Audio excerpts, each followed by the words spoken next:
De hele dag van maas betiert tot jongenslet binnen 16 man dwaande om het fundament van de nieuwe parkeergarage te lezen. Er moet een soort gebeuren. Ja, het is een dreige put. Je moet je voorstellen wie met 900 kubus watten en wie doet met 900 kubus roeren. Dus bij minimaal 10 uur een zwatten. Nou, een beetje openhouden erbij, zeg maar, dan ben je gauw over 12 uur verder. Voordat de betonrecht in zit. En dan moet er aanwerkt worden. Gewoon buurtbewoners houden de boel scherp in de gaten. Ze zijn een soort stellen hoor met het miljoenenproject. Ze binnen de bouwplan 8 jaar lang uitsteld en haar ondernemers en bewoners tierden in een bouwput zitten. Ja, het was een puinhoop. We hebben met mat erop zitten wachten, dat mag je rustig stellen. Want overal was zand en nog eens een keer zand.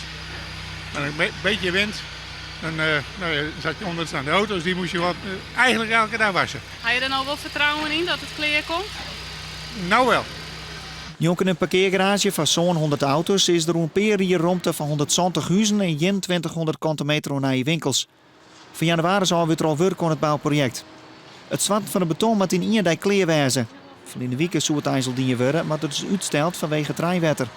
Toch is het waar voor jou het echt niet ideaal. Het beton loopt vol harder dan normaal. Ja, maar dat is heel lastig om bij, want dan moeten de machines erop. Die is vaak maar, zeg maar, ze gaan de eerste keer met een schootklon heen. En dan gaan ze met de vlindermachine zo op de achtergrond. Met de weer onderhouden. En dan gaan ze dus met een spano heen.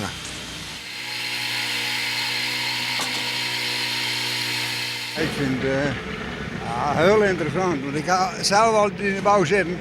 Maar ja, dat is een heel vollitere project. En, maar tja, dit kunnen we eigenlijk dan niet meer verder. Hè? Het nieuwe raadhuisplein moet in 2014 clear wezen.